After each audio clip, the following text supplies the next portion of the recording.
چونکې دلته د پخوانی جرګه سیستم ختم شوی دی که نه په حکومتي هغه باندې عدالتي نظام راغلی دی خو هغه باوجود مطلب دا چې بعضې پیچیدګۍ موږ ته په عدالتي نظام کې وي څه ورته هغه طرف نه سرکار د طرف نه او څه موږ داسې عدالتو هغه سره نه یو بلد نه یو نو موږ اوس هم مطلب دا چې زیاته خبره دا خوښوو چې یاره بس په جرګه باندې دا خبره خلاصه کړو نو داسې نورې جرګې هم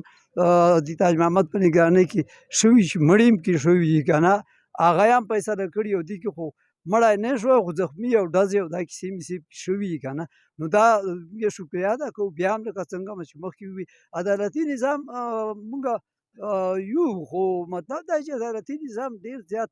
لمبه چوړه پخوانو غوندې خبره به ورته وکړمه کیسه وي او ځینې خلک ورسره بلد هم نه وي او بس چې داسې سړي خلک راوځي لکه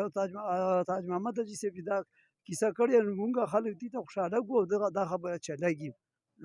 موږ بیا هم شکریه ادا کوو ډېره مننه مینهوال صاحب دا خو دا یو فریق چې دا زموږ ماماګان دي او دا بل هم هر څه هم دی که نه دا نیاز دی داسې دا وګړه سره دا موږ داسې چې په حساب کې هغه شي که نه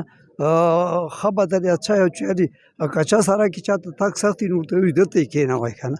د هغو په منځ کې څه وخت نه داسې تنازع وي بس تنازع ډېرې هغه وي راځي او نن بس تاج محمد الحاج تاج محمد پخوانی سینیټر او اوس نګران وزیر اوس غالبا چې بس زموږ دلته داسې کردار یې مخکې ما دا کړی دی اوس یې دا هغه را جوړه کړې ده چې تاوان ماوان به د خپل کې کړی او بس دا جرګه یې را جوړه کړې او د خلکو روغه جوړه په دې روغه جوړه کې مونږ ډېر زیات خوشحاله ځکه یو چې ما خو ورته ووي دا دواړه زموږ کلي یو ماما او بل خورای او دغه دي او بس په دې بنیاد باندې دا جرګه او دا هغه چې که نه دا راغونډه شوې ډېر خلک دي که نه په سوونو خلک دي نو